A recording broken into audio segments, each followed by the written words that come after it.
Hello, कसे आहात? Kitchen आयची मध्ये आपलं स्वागत.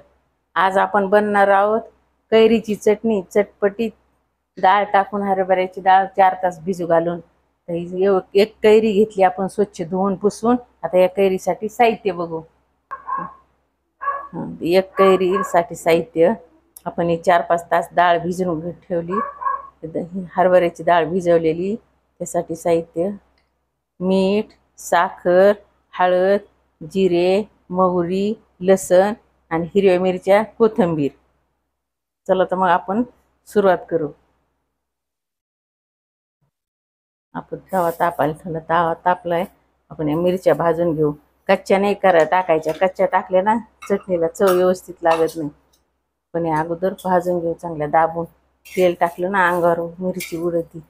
ह्याचे असे 2 भाग करायचे, म्हणजे मिरची फुटत नाही, अंगावर उडत नाही. त्याच्यात आपण थोडंसं तेल टाकू. आता या आपल्या मिरच्या भाजून झाल्यात. आपण मिरच्या साईडला काढून घेऊ आणि याच्यात आपण फोडणी करून ठेवू, म्हणजे आपली फोडणी थंड होती.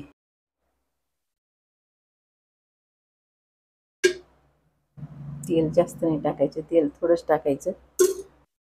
आता आपण मोहरी टाकून घेऊ. मोहरी तडतडली, त्यात जिरे टाकून घेऊ. जिरे चांगली तडतडले की गॅस बंद करून टाकू, म्हणजे आपली मोहरी ते थंड होते.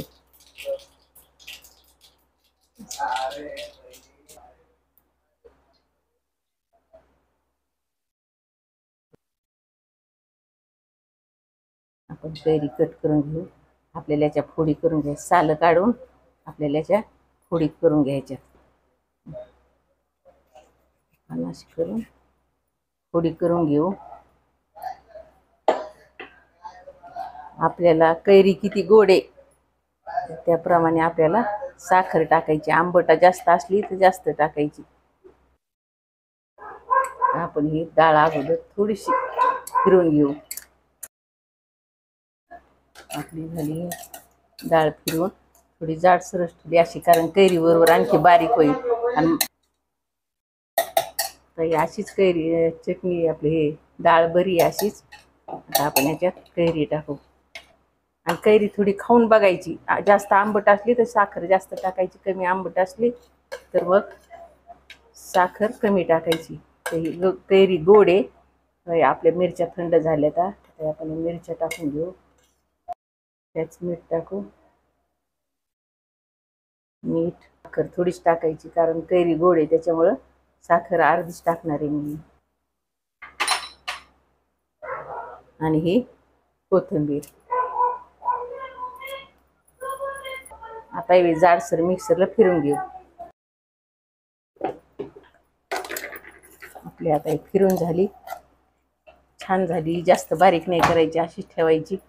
आता आपण काढून घेऊ. फोडणी आपली थंड झाली. हळद टाकू आपण, जास्त नाही टाकायची. हळद याच्यात फोडणीत मिक्स करून घेऊ. त्याच्यात आता ही आपली वाटलेली चटणी काढून घेऊ. गरम गरम टाकायची नाही. काय होतं, गरम गरम टाकली ना मग चटणीची चव बिघडती आणि ती डाळ शिजल्यासारखी चिकट होती. त्याच्यामुळं फोडणी कधी पण अगोदर करून घ्यायची आणि थंड झाल्यावरच त्याच्यात ही चटणी टाकायची. आपल्या जेवणाला चव येते आणि छान लागते.